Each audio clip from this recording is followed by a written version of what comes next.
ভারতে বসে হাসিনার বক্তৃতা বিবৃতি নয়, অসন্তোষ জানানো হলেও নিরুত্তর দেশটি। সুইজারল্যান্ড কাণ্ডে 2 কূটনীতিকের বিরুদ্ধে ব্যবস্থা। জুলাই অভ্যুত্থানে আহতদের আজীবন সরকারি হাসপাতালে বিনামূল্যে চিকিৎসা, 5 দিনে ব্যবস্থা না নিলে আবার রাজপথে নামার হুঁশিয়ারি। দুর্নীতি ও অর্থ পাচারের হাতিয়ার ছিল কুইক রেন্টাল, হাইকোর্টের রায়ে গণমানুষের প্রত্যাশা পূরণ বলছেন জ্বালানি বিশেষজ্ঞরা। দুর্নীতির আখড়া ঢাকা উত্তর সিটি, শুধু মশক নিধনে ওষুধ ক্রয়ে 5.5 কোটি টাকা জালিয়াতি, পাতানো টেন্ডারের সরবরাহকারী নিয়োগ। কুষ্টিয়া জেলা পরিষদে এক অর্থ বছরেই 5 শতাধিক গায়েবী প্রকল্প, শত শত কোটি টাকা সদর উদ্দিনের পকেটে, বিচার দাবি ক্ষুব্ধ এলাকাবাসী। এবং মৌলভীবাজারের হাকালুকি হাওরে দর্শনা নদী ইজারায়, বাঁধের কবলে নদী এখন খাল, অভিযোগে তীর সাবেক মন্ত্রী শাহাবুদ্দিনের দিকে।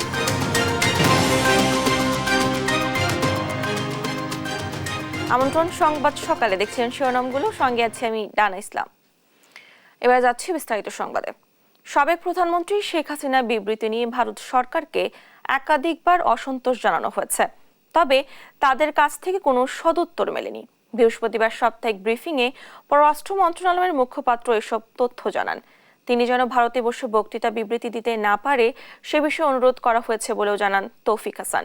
বলেন, সংস্কারের অংশ হিসেবে অবসরোত্তর কাউকে আর চুক্তিভিত্তিক নিয়োগ দেবে না পররাষ্ট্র মন্ত্রণালয়। শাহেদুজ্জামান সাকিবের রিপোর্ট। বৃহস্পতিবার সাপ্তাহিক ব্রিফিংয়ে সাংবাদিকদের মুখোমুখি হন পররাষ্ট্র মন্ত্রণালয়ের মুখপাত্র তৌফিক হাসান।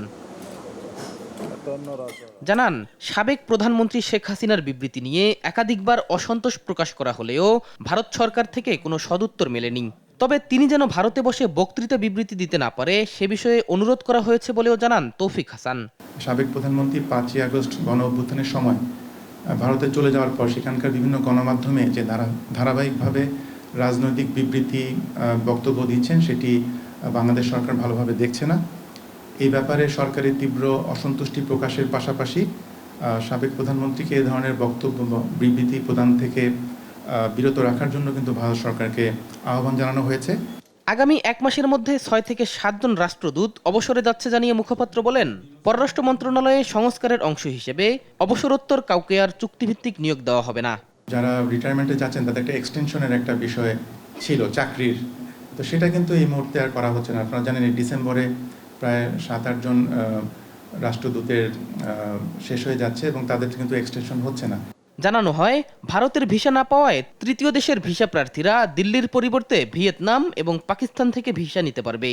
যেসব বাংলাদেশি শিক্ষার্থীরা যারা আগে দিল্লি থেকে ভিসা নিত সেটা যেতে পারছে না, তাদেরকে কিন্তু ওই যে হ্যানয়, পাকিস্তান, উজবেকিস্তান এরকম 3-4টা জায়গা থেকে কিন্তু ভিসা নেওয়ার ব্যাপারে আমরা উদ্যোগ নিয়েছি এবং সেভাবে কিন্তু তারা ভিসা নিয়ে যেতে পারছেন।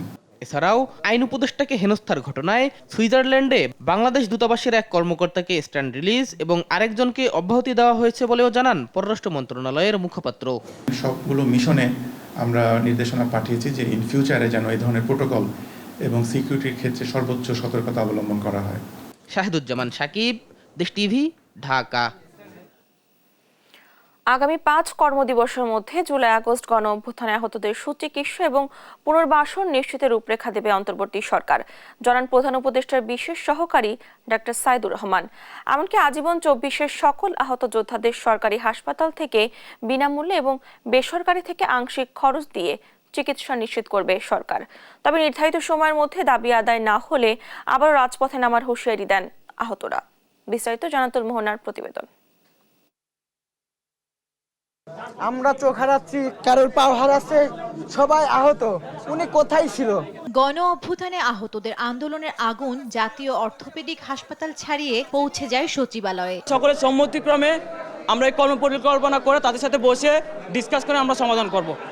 আর যদি আমাদের যে কর্মপরিকল্পনা সেটা না হয় আমরা আবার রাস্তায় নামব। বেলা 2টার কিছু সময় পর পূর্ব নির্ধারিত সূচি অনুযায়ী সচিবালয়ে আসেন ঢাকার পঙ্গু হাসপাতাল ও চক্ষু বিজ্ঞান ইনস্টিটিউটে চিকিৎসাধীন আহতরা। এর বাইরে অন্যান্য হাসপাতালে চিকিৎসা নেওয়া আহতরাও চলে আসায় তাতে বাধ সাধেন আগের রাতের বিক্ষুব্ধরা। ওখানে বসে আছে, ওনাকে চিনিই না আমরা, যারা আহত যারা আসি তারা তাকে চিনিই না। সে যদি থাকে ওখানে আমরা থাকবো না, তো সে তো আমাদের প্রতিনিধি না। বিকাল 4টায় এক পক্ষ বিক্ষুব্ধ হয়ে হলরুম ত্যাগ করে। দুপক্ষ দীর্ঘক্ষণ বাকবিতণ্ডায় জড়ালে তাদের শান্ত করতে সচিবালয়ে আসেন বৈষম্য বিরোধী ছাত্র আন্দোলনের আহ্বায়ক হাসনাত আব্দুল্লাহ এবং জুলাই স্মৃতি ফাউন্ডেশনের সাধারণ সম্পাদক সার্জিস আলম। আহতদের তোপের মুখে পড়তে হয় তাদেরও। দীর্ঘক্ষণ বৈঠকের পর আহতদের দুপক্ষকে ঐকমত্যে আনতে সক্ষম হন তারা।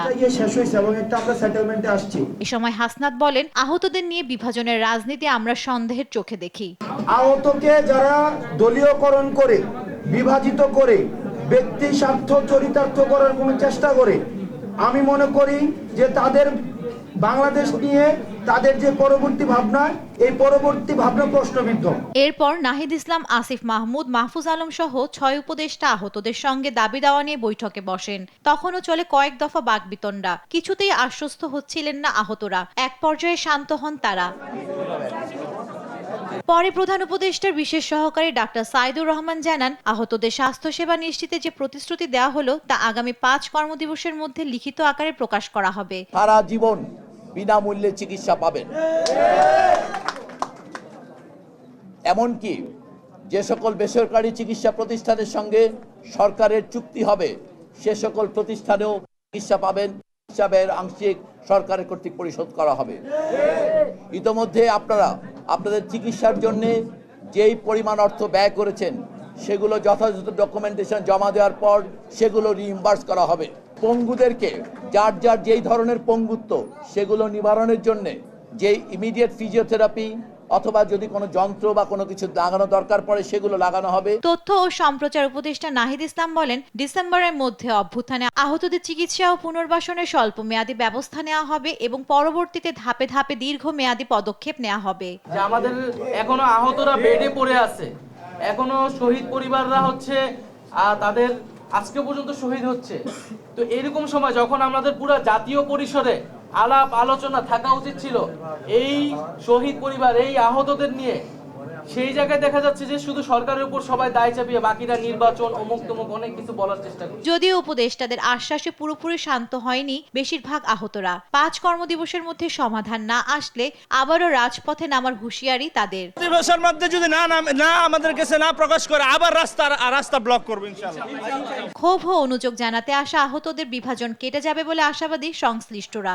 আসেন আমি কথা বলি, আমি আছি। জান্নাতুল মোহনা, দেশ টিভি, ঢাকা। COP29 জলবায়ু সম্মেলন শেষে আজারবাইজান থেকে দেশে ফিরেছেন অন্তর্বর্তী সরকারের প্রধান উপদেষ্টা ডক্টর মোহাম্মদ ইউনূস। বৃহস্পতিবার রাত 8টা 5 মিনিটে বাংলাদেশ বিমানের একটি ফ্লাইটে বাকু থেকে ঢাকার হযরত শাহজালাল আন্তর্জাতিক বিমানবন্দরে অবতরণ করেন তিনি। এ সময় সেখানে যাত্রীদের জন্য একটি ওয়েটিং লাউঞ্জ উদ্বোধন করেন প্রধান উপদেষ্টা। এর আগে বিকেলে ঢাকার উদ্দেশ্যে বাকু ছাড়েন। গত 11 নভেম্বর আজারবাইজান যান তিনি।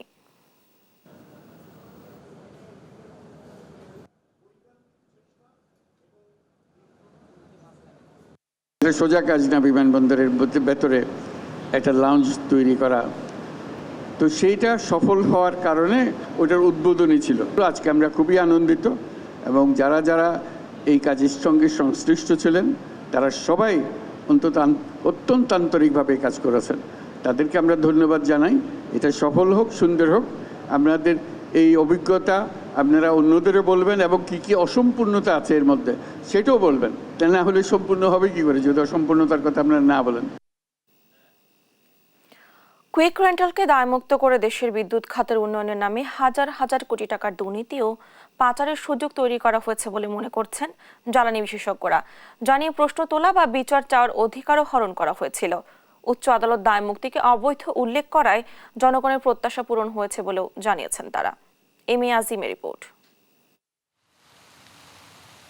কুইক রেন্টাল চুক্তি নিয়ে কোনো প্রশ্ন না তোলার বিষয়টি অবৈধ ছিল বলে বৃহস্পতিবার ঘোষণা দেয় উচ্চ আদালত, যা দেশের মানুষের প্রত্যাশা পূরণ করেছে বলে মনে করছেন জ্বালানি বিশেষজ্ঞরা। দেশের সর্বোচ্চ আদালত সেটা বাতিল করেছে, এটা ছিল জাতীয় প্রত্যাশা। জ্বালানি বিশেষজ্ঞ শামসুল আলম বলেন, বছরের পর বছর ধরে এর মধ্য দিয়ে প্রতিযোগিতাহীন বিনিয়োগের সুযোগ তৈরি করে ইচ্ছেমতো মুনাফা লাভের ব্যবস্থা করা হয়েছে। এতে দেশের অর্থ অবৈধ পথে লুটপাট ও পাচারের সুযোগ পেয়েছে একটি মহল। অত্যাধিক ব্যয় বৃদ্ধি করে, অর্থাৎ লুণ্ঠনমূলক ব্যয় বৃদ্ধি দ্বারা লুণ্ঠনমূলক মুনাফা লাভ করার সুযোগ পেয়েছে বিনিয়োগকারী। ঠিক সেই রকম মুনাফা 15 বছর ধরে করেছে বিনিয়োগকারীরা, এবং প্রচুর পরিমাণে বৈদেশিক মুদ্রা এই খাত উন্নয়নে বিনিয়োগকারীরা বিদেশে পাচারও করেছে। এই সবগুলো করার উদ্দেশ্যেই এই আইনের আশ্রয় নেওয়া হয়েছে। ফার্নেস অয়েল ভিত্তিক 41টি বিদ্যুৎ কেন্দ্র 10% কম বিদ্যুৎ উৎপাদন করেছে এতদিন। এতে তাদের বিরুদ্ধে শাস্তিমূলক ব্যবস্থা নেয়ার কথা থাকলেও উল্টো তাদের দেয়া হতো 20,000 কোটি টাকারও বেশি ক্যাপাসিটি পেমেন্ট, যা নিয়ে প্রশ্ন তোলারও সুযোগ ছিল না এতদিন। বিদ্যুৎ উৎপাদন ক্ষমতা 10%-এর কম হলে তাদের পেনাল্টি দেওয়ার কথা। তারা এই ক্লজ অনুযায়ী বিদ্যুৎ উৎপাদন করছে না, তারা বকেয়া বিল পাচ্ছে না সেই অজুহাত দেখে, অথচ তারা ক্যাপাসিটি পেমেন্ট নিয়ে যাচ্ছে উত্তর। এই যে অন্যায়, এবং তাতে করে যদি এখন সরকার এই লাইসেন্স বাতিল করে, সরকার তাদের পাওয়ার পারচেজ এগ্রিমেন্ট বাতিল করে, তাহলে সেখান থেকে 20,000 কোটি টাকা সাশ্রয় হয়। সেই 20,000 কোটি টাকা দিয়ে যদি কয়লা খাতে বিনিয়োগ করে, কয়লা ক্রয়ে, তাহলে আজকের বিদ্যুৎ সংকট থাকে না। হাইকোর্টের ঘোষণায় এখন লুণ্ঠনের বিচার চাওয়ার সুযোগ তৈরি হয়েছে উল্লেখ করে শামসুল আলম জানান, এ নিয়ে নতুন সংকট হলে মোকাবিলা করার দায়িত্ব সরকারের। এম এ আজিম, দেশ টিভি, ঢাকা। স্বৈরাচারী সরকারের আমলে দুর্নীতি আর অনিয়মের ভান্ডার হয়ে দাঁড়িয়েছিল ঢাকা উত্তর সিটি কর্পোরেশন। ডেঙ্গু নিয়ন্ত্রণের জন্য মশক নিধনের লার্ভিসাইড কেনাও করেছে কোটি কোটি টাকার দুর্নীতি। 3,000 কেজি লোভানুরন লার্ভিসাইড কিনেছে বাজার মূল্য থেকে প্রায় 5.5 কোটি টাকা বেশি দাম দিয়ে। আর সরবরাহকারী প্রতিষ্ঠানের কার্যাদেশ পাওয়ার আগ পর্যন্ত ছিল না আমদানিকারক লাইসেন্স। তবে সিটি কর্পোরেশন অনিয়মের কথা অস্বীকার করে উল্টো অনিয়মে অভিযুক্ত কর্মকর্তাদের পাঠাচ্ছে বিদেশ ভ্রমণে। বিস্তারিত নিয়াজ মোর্শেদের প্রতিবেদন। গেল বছর ডেঙ্গুতে আক্রান্ত আর মৃতের সংখ্যা অনেক বেশি ছিল ঢাকার 2 সিটিতেই। এর মধ্যে ডেঙ্গু নিয়ন্ত্রণে উত্তর সিটির সাবেক মেয়র আতিকের দৌড়ঝাঁপ ছিল চোখে পড়ার মতো। তবে এসবই ছিল লোক দেখানো, যার আড়ালে হয়েছে কোটি কোটি টাকার দুর্নীতি। দেশ টিভির হাতে এসেছে এমনই এক নথি। মশক নিধনের জন্য বাজার মূল্যের থেকে প্রায় 5.5 কোটি টাকা বেশি দাম দিয়ে কেনা হয়েছিল লার্ভিসাইড নোভালুরন। নথি খতিয়ে দেখা যায় গেল অর্থ বছরে 3,000 কেজি লার্ভিসাইড সংগ্রহ করা হয়, যার মূল্য দেখানো হয়েছে 6.5 কোটি টাকা, অথচ এর আনুমানিক বাজার মূল্য 64 লাখ টাকা। সরবরাহকারী প্রতিষ্ঠান সিটি কর্পোরেশনের কাছে প্রতি কেজির মূল্য দেখিয়েছে 21,000 টাকার বেশি। তবে ডিএনসিসি আরোপিত 7% ভ্যাট ও 10% মার্কআপ মূল্যের সাথে বাজার মূল্য যোগ দিলে প্রতি কেজির দাম দাঁড়ায় 2114 টাকা। অনিয়ম শুধু দামেই সীমাবদ্ধ নয়, নিয়ম না মেনেই কার্যাদেশও দেওয়া হয়েছে সরবরাহকারী প্রতিষ্ঠান জেনেটিকা ইন্ডাস্ট্রিজ লিমিটেডকে। অভিযোগ আছে জেনেটিকার দর বেশি থাকা সত্ত্বেও কোমল শর্ত দেওয়া হয়েছিল জেনেটিকাকে কাজ পাওয়ার জন্য। এমনকি দরপত্র আহ্বানের সময় জেনেটিকার কোনো লাইসেন্সও ছিল না। এসব অনিয়ম আর দুর্নীতির কারসাজির সাথে যুক্ত ছিলেন তৎকালীন চিফ ভান্ডার ও ক্রয় কর্মকর্তা রামেন্দ্রনাথ, যিনি সরকার পতনের পরে শিল্প মন্ত্রণালয়ের উপসচিব পদে বদলি হন। অভিযোগ আছে এই অনিয়ম ও দুর্নীতির আরেক সহযোগী সহকারী ভান্ডার ও ক্রয় কর্মকর্তা রাহাত আল ফয়সাল। এসব অভিযোগের বিষয়ে তাদের দুজনের কাছে মুঠোফোনে জানতে চাইলে রামেন্দ্রনাথকে পাওয়া যায়নি, আর রাহাত খান ফয়সাল অভিযোগ অস্বীকার করে অনলাইনের দোহাই দেন। ওপেন ছিল সবার জন্য, তো যেটা ওপেন ছিল, তো যে লোয়েস্ট সে কাজ পেয়েছে। না, লাইসেন্স যখন ছিল তখনই হয়তো যখনই সে সাপ্লাই করছে, লাইসেন্স যখন ছিল তখন। এ বিষয়ে ডিএনসিসির প্রধান নির্বাহী প্রকৌশলীও অনিয়মের বিষয়টি অস্বীকার করেন। অ্যাজ পার দ্য রেট যেটা ডিটারমাইন হয়েছে, সেই রেটের বেসিসেই কিন্তু ইজিপিতে টেন্ডার করেছি। সেখানে ইজিপির যে আপনার যে এভালুয়েশন ক্রাইটেরিয়া, সেটাকে ফলো করেই যিনি কম্পিটেন্ট, যিনি কম্পিটেন্ট তাকেই কিন্তু কাজ দেওয়া হয়েছে। আর টিআইবির নির্বাহী পরিচালক বলেন, জবাবদিহিতার অভাবে সব প্রতিষ্ঠান দুর্নীতিতে ছেয়ে গেছে। সম্ভব হয়েছে এই জন্য যে এটার কোনো প্রতিকার হয় না। অভিযোগ উত্থাপিত হলে বড়জোর যেটা হয়, সাময়িক বরখাস্ত বা বদলি বা পদোন্নতি স্থগিত করা, এই ধরনের কিছু হয়, অথবা বাধ্যতামূলক প্রেষণে প্রেরণ করা। এর বাইরে কোনো প্রতিকার হয়েছে, দৃষ্টান্তমূলক জবাবদিহিতা নিশ্চিত হয়েছে, এরকম দৃষ্টান্ত বিরল। এত অভিযোগের পরও সহকারী ভান্ডার ও ক্রয় কর্মকর্তা রাহাত আল ফয়সালকে যুক্তরাষ্ট্রে প্রশিক্ষণে পাঠাচ্ছে ডিএনসিসি। নিয়াজ মুর্শিদ, দেশ টিভি, ঢাকা। অধিকাংশ প্রকল্পেরই নেই কোনো অস্তিত্ব, আর যেগুলোর অস্তিত্ব রয়েছে সেগুলোও পায়নি বরাদ্দ, শুধু ব্যয় হচ্ছে কাগজে কলমে। কুষ্টিয়া জেলা পরিষদের 2023-24 অর্থ বছরে 503টি প্রকল্পে এমন অনিয়মের প্রমাণ মিলেছে দেশ টিভির অনুসন্ধানে। এমনই ভুয়া প্রকল্প দেখে হাতিয়ে নেওয়া হয়েছে কোটি কোটি টাকা, যার মূল হোদা সদ্য বাতিল হওয়া চেয়ারম্যান পরিষদের ও আওয়ামী লীগের সভাপতি সদরউদ্দিন খান। ইরফান রানার ক্যামেরায় নাহিদ হাসান তিতাসের অনুসন্ধানী প্রতিবেদন। কুষ্টিয়ার কুমারখালী উপজেলার যদুবয়রা এলাকার প্রত্যাশা ক্লাব ও পাঠাগার 2005 সালের দিকে বন্ধ হয়ে যায় প্রতিষ্ঠানটির কার্যক্রম। তবুও 2023-24 অর্থ বছরে এই প্রতিষ্ঠানটির উন্নয়ন বাবদ 1,50,000 টাকা বরাদ্দ দেয় কুষ্টিয়া জেলা পরিষদ। এভাবেই 2023-24 অর্থ বছরে একই এলাকার সাথী সংঘ পাঠাগার নামক আরেকটি প্রতিষ্ঠানকে 1 লক্ষ টাকা বরাদ্দ দেয় কুষ্টিয়া জেলা পরিষদ, যদিও এই প্রতিষ্ঠানের কোনো অস্তিত্বই মেলেনি সরজমিনে। 2023-24 অর্থ বছরে এডিপি ও রাজস্ব তহবিলের আওতায় 10 কোটি টাকা বরাদ্দে 503টি প্রকল্প হাতে নেয় কুষ্টিয়া জেলা পরিষদ, যার অধিকাংশ প্রকল্পেরই নেই অস্তিত্ব, আর যেগুলোর অস্তিত্ব রয়েছে সেগুলোও পায়নি বরাদ্দ, শুধু ব্যয় হয়েছে কাগজে কলমে, যার প্রমাণও মিলেছে দেশ টিভির অনুসন্ধানে। এখানে একটা মৃত্যুদেহ পাওয়ার পরতে আজ 20 বছর ধরে এখানে বন্ধ। এই বন্ধ হওয়ার পরতে কিছু ক্লাবের ছেলে ফেলে বসতো, এখন আদেই তালা মারা। এই চাঁদপুরে শেখ কামাল নামে কোনো যুব সংঘ নাই। শেখ কামাল নাম ব্যবহার করে এই ক্লাবটা অনুদান অনেক লোক তুলে নিচ্ছে, ঠিক এটা করলে ভুয়া। শুধু এক অর্থ বছরেই ভুয়া প্রকল্প দেখিয়ে আত্মসাৎ করা হয়েছে জেলা পরিষদের 10 কোটি টাকা, যার মূল হোতা সদ্য বাতিল হওয়া জেলা পরিষদের চেয়ারম্যান ও জেলা আওয়ামী লীগের সভাপতি সদরউদ্দিন খান। জানিয়ে ক্ষুব্ধ স্থানীয়রা, চাই তদন্ত সাপেক্ষে জড়িতদের বিরুদ্ধে ব্যবস্থা। বিভিন্ন জায়গায় দেশের আনাচে কানাচে বিভিন্ন পর্যায়ে সংগঠনগুলো গড়ে উঠছে, যারা এই দুর্নীতির সাথে জড়িত তাদের অবশ্যই বিচারের মুখোমুখি হওয়া উচিত। তবে এ বিষয়ে বর্তমানে জেলা পরিষদের দায়িত্বে থাকা জেলা প্রশাসক বলছেন, প্রকল্পগুলো যাচাই বাছাইয়ের কাজ শুরু করেছেন তারা। অনিয়ম পেলে নেবেন জড়িতদের বিরুদ্ধে ব্যবস্থা। জেলা পরিষদ থেকে যে প্রকল্পগুলি গত অর্থ বছরে নেওয়া হয়েছিল সেগুলি যাচাই বাছাইয়ের কাজ খুব গভীরভাবে পর্যবেক্ষণ করা হচ্ছে এবং যাচাই বাছাই করা হচ্ছে। তো এখানে যদি দেখি যে আমাদের কোনো ফেক কোনো প্রকল্প আছে অথবা এমন কোনো প্রকল্প নেওয়া হয়েছে যেটি আমাদের সমাজে কোনো কাজে আসবে না, সেই সমস্ত প্রকল্প আমরা বাদ দিব। শুধু আশ্বাস নয়, প্রকল্পের নামে জেলা পরিষদের কোটি কোটি টাকা আত্মসাৎকারীদের বিরুদ্ধে দ্রুতই ব্যবস্থা নেওয়ার দাবি সাধারণ মানুষের। নাহিদ হাসান তিতাস, দেশ টিভি, কুষ্টিয়া। উচ্চ আদালতের নির্দেশ অমান্য করে হাকালুকি হাওরের দর্শনা নদী ইজারা দেওয়ার অভিযোগ উঠেছে সাবেক পরিবেশ ও বনমন্ত্রী মোহাম্মদ শাহাবুদ্দিনের বিরুদ্ধে। ক্ষমতার অপব্যবহার করে মৎস্যজীবী সমবায় সমিতিকে 3 বছরের জন্য ইজারা দিয়েছেন তিনি। ইজারা দ্বারা বাদ দিয়ে নদীকে খালে পরিণত করায় বড় চাষ নিয়ে বিপাকে চাষিরা। সহকর্মী সালে এলাই কুটির পাঠানো তথ্যচিত্রে ডেস্ক রিপোর্ট। মৌলভীবাজারের বড়লেখা উপজেলার দক্ষিণ ভাগ ইউনিয়ন হাকালুকি হাওরে বহমান দর্শনা নদী ভূমি শ্রেণীর অন্তর্ভুক্ত।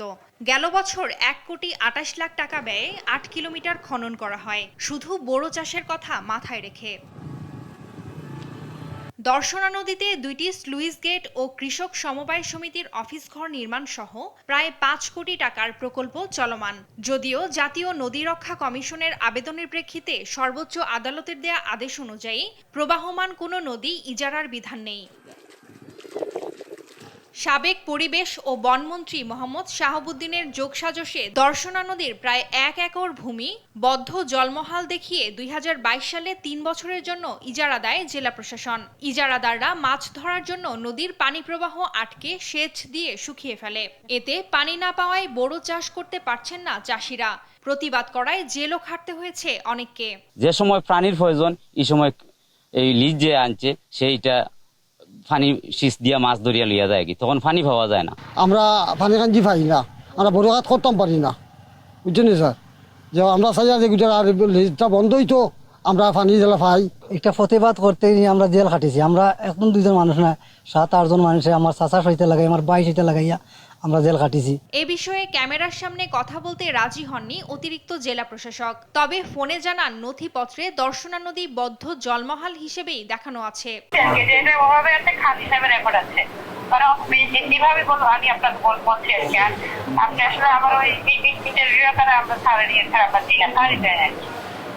অঞ্চলটি বোরো আবাদের জন্য পরিচিত হলেও দর্শনা নদী ইজারার পর কমেছে উৎপাদন। এমন পরিস্থিতিতে ইজারা বাতিলের দাবি জানিয়েছেন কৃষিজীবী সহ স্থানীয়রা।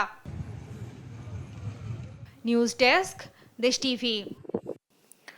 মুন্সিগঞ্জের হিমাগারে পর্যাপ্ত আলু থাকলেও দাম চড়া।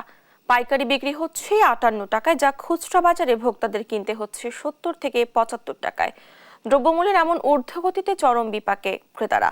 দাম নিয়ন্ত্রণে জেলার সর্বোচ্চ প্রশাসনের হস্তক্ষেপের বিকল্প দেখছেন না ভোক্তারা। সহকর্মী সুমিত সরকার সুমনের তথ্যচিত্রে সালমা জাহানের ডেস্ক রিপোর্ট। অস্থির দেশের আলুর বাজার। এবার মৌসুমের শুরু থেকে নিয়ন্ত্রণের বাইরে আলুর বাজার। গেল বছরের তুলনায় আলু কেজিতে 30 টাকা বেশি বেড়ে 70 টাকায় কিনতে হচ্ছে ভোক্তাদের। আলু তো মনে করেন এই বিছুনা খাওয়ার আলুটা বর্তমানে বিছুন আলুর মধ্যে অনেক যাইবগা, বিছুনের শর্ট আছে, এই কারণে মনে করেন আলুর দাম বাড়তি। হিমালয় আলু নাই, যে আলু আছে আলু মোটামুটি আর বেশি দিন যাইব না, আর নতুন আলু এখন নামে নাই, সেই জন্য আলু দাম বেশি। দামে না ওই যে গৃহস্থের মাল কিছু ক্ষতিপূরণ পচ্ছা মচ্ছা এলে আমদানিটা কম, এই জন্য আর কি একটু বাড়ছে আর কি বাজার। আলু এটা লিমিটে আসলে সবার জন্য এটা কম কি ভালো হয়। হ্যাঁ, যেরকম ৫-৫০ টাকা 50 টাকা এর মধ্যে থাকলে বেশি ভালো হয়। 70 টাকা হলে 1 কেজি আলু কিনবো, আরো কিছু কিনলে তো আর 8 টাকা পয়সা থাকে না। পাইকারদের দাবি, গেল সপ্তাহে হিমাগার থেকে 60 টাকা দরে আলু বিক্রি হলেও চলতি সপ্তাহে 2 থেকে 3 টাকা কমেছে। এখন বিক্রি হইতেছে মনে করেন এখানে কোলেস্ট্রল 57 টাকা কেজি, 57 56.5। আর কম যদি ইন্ডিয়ান আলুটা সার্সে যদি আসে তখন আর কি কমার সম্ভাবনা আছে। 55 বিক্রি করে 57, 60। আলু তো নতুন আলু আসবে আরো 60 থেকে 65 দিন পর। এই 60 থেকে 65 দিন পর্যন্ত সামান্য আর কিছু বাড়বে, সেটা এখন বর্তমানে 55-56 টাকা কেজি, হয়তো এটা 60 টাকাও যাইতে পারে। তবে আলুর রেকর্ড দামের জন্য প্রাকৃতিক দুর্যোগের অজুহাত দিয়েছেন এ কর্মকর্তা। এই ঘূর্ণিঝড় মেঘজুমের কারণে আপনার আলু 2 বার রোপণ করতে হয়েছে। এজন্য দেখা যায় যে কৃষকদের উৎপাদন খরচটা অন্যান্য সময়ের চেয়ে এইবার একটু বেশি। কৃষি বিভাগের তথ্য মতে মুন্সিগঞ্জে গেল মৌসুমে 10 লাখ মেট্রিক টনের বেশি আলু উৎপাদন হয়েছিল। জেলার 54 হিমাগারে এখনো মজুদ আছে 1,51,000 মেট্রিক টন। এর মধ্যে 71,000 মেট্রিক টন খাবার আলু রয়েছে। মুন্সিগঞ্জে বর্তমানে যে খাবার আলুর মজুদ বিগত বছরে এই সময়ে খাবারের মজুদের সাথে প্রায় এক। সেক্ষেত্রে আমাদের মনে হয় না আমাদের এখানে আলুর কোনো ঘাটতি আছে। আলু আমাদের বাজারে উঠে যায়, তাহলে আমরা আশা করছি যে আলুর দামটা সহনীয় পর্যায়ে আসবে। নতুন আলু এলেই দাম কমতে পারে বলে মনে করেন সংশ্লিষ্টরা। নিউজ ডেস্ক, দেশ টিভি। আধিপত্য বিস্তার নিয়ে চাঁপাইনবাবগঞ্জে গ্রুপে সংঘর্ষ এখন নিয়মিত ঘটনা। গত 1 মাসে ককটেল হামলা, লুটপাট ও ভাঙচুরের অসংখ্য ঘটনা ঘটেছে। এতে চরম নিরাপত্তাহীনতা স্থানীয়রা। অনেকে বাড়ি ছেড়ে আশ্রয় নিয়েছেন অন্যত্র। তাদের দাবি, হামলাকারীরা দলবদ্ধ হয়ে টার্গেট করে লুটপাট চালাচ্ছে। এদিকে বিশৃঙ্খলা সত্ত্বেও তা নিয়ন্ত্রণে আইনশৃঙ্খলা বাহিনীর তৎপরতা চোখে পড়েনি। পুলিশ বলছে পরিস্থিতি নিয়ন্ত্রণে অতিরিক্ত পুলিশ মোতায়েন করা হয়েছে। চাঁপাইনবাবগঞ্জ থেকে সহকর্মী তারেক রহমানের রিপোর্ট, জানাচ্ছেন টুম্পা আফরোজ। চাঁপাইনবাবগঞ্জ সদর উপজেলার সুন্দরপুর ইউনিয়ন। এখানে হরহামেশাই ককটেল হামলার ঘটনা ঘটে। বিরোধের জের কিংবা প্রতিপক্ষ দমনে ককটেল অন্যতম হাতিয়ার। 5 আগস্ট পট পরিবর্তনের পর থেকে আধিপত্য বিস্তার নিয়ে উত্তেজনা চলছিল। মাসখানেক আগে থেকে এলাকায় আধিপত্য বিস্তার নিয়ে দফায় দফায় সংঘর্ষ চলছে। লুটপাট চালানো হয়েছে কয়েকটি ব্যবসা প্রতিষ্ঠানেও। এক পক্ষের নেতৃত্বে ইউনিয়ন আওয়ামী লীগের সদস্য আলম আলী, আর অন্য পক্ষের নেতৃত্বে রয়েছে ইউনিয়ন যুবদলের সদস্য মোহাম্মদ ফারুক। পুলিশ ও স্থানীয়রা বলছেন, শুরুতে এটি এলাকার আধিপত্যের দ্বন্দ্ব থাকলেও পরে রাজনৈতিক ইন্ধন পায় 2 গ্রুপই। রাজনৈতিক প্রশ্রয়ে এ দ্বন্দ্ব নেয় ভয়াবহ রূপ। শুধু এ ঘটনাই নয়, ছোট বড় দ্বন্দ্ব থেকে ককটেল বিস্ফোরণ, ভাঙচুর ও লুটপাটের ঘটনা ঘটছে প্রতিনিয়তই। পুলিশের নিষ্ক্রিয়তার সুযোগে আরও বেপরোয়া হয়ে উঠছে সন্ত্রাসীরা। খুব নিরাপত্তাহীনতায় ভুগছি। আমাদের বাসা বাড়িতে তারা হামলা চালিয়েছে, ককটেল বিস্ফোরণ করেছে, বম মারা সব দরজা মরজা ছুটাইছে অল্প অল্প। আর এটা তো পুরাই লুটপাট করে চলে গেছে সব। আমার শ্বশুর একজন বীর মুক্তিযোদ্ধা, তারপরও ওনার বাড়িতে হামলা চালিয়েছে। হামলার শঙ্কায় দিন পার করছেন সুন্দরপুরের সাধারণ মানুষ। একটা ছাদের পাশের দিকে মেরেছে, ওইটা ফুটেছে, আর যেটা ছাদের উপরে ওইটা ফুটে লিখে এটা ছাদের উপর ছিল। আমাদেরকে যে কোনো সময় হুমকি ধামকি দেয়। দেখা গেল যে আমাদের বাড়ি এসে অনেক সময় রাতের অন্ধকারে বোমাবাজি করে। বাড়িতে ভাঙ্গিয়া চুরিয়া সব দরজা কাপাট পিটে পাইটে ঢুকে যাচ্ছিল। সবারই আপনার ব্যাগ আছে, বমের ব্যাগ। আমরা নিরাপত্তা চাই। পুলিশ বলছে হামলার ঘটনায় থানায় 2টি মামলা হয়েছে। আসামিদের ধরতে অভিযান চলছে। পরিস্থিতি নিয়ন্ত্রণে অতিরিক্ত পুলিশ মোতায়েন করা হয়েছে। নিরাপত্তাহীনতা ভোগার কোনো কারণ নাই, কারণ আমার মনে হয় না আমরা পুলিশ মহোদয়ের নির্দেশনা সেখানে পুলিশের তৎপরতা বৃদ্ধি করা হয়েছে এবং সেখানে মোবাইল টিম সার্বক্ষণিক কাজ করছে।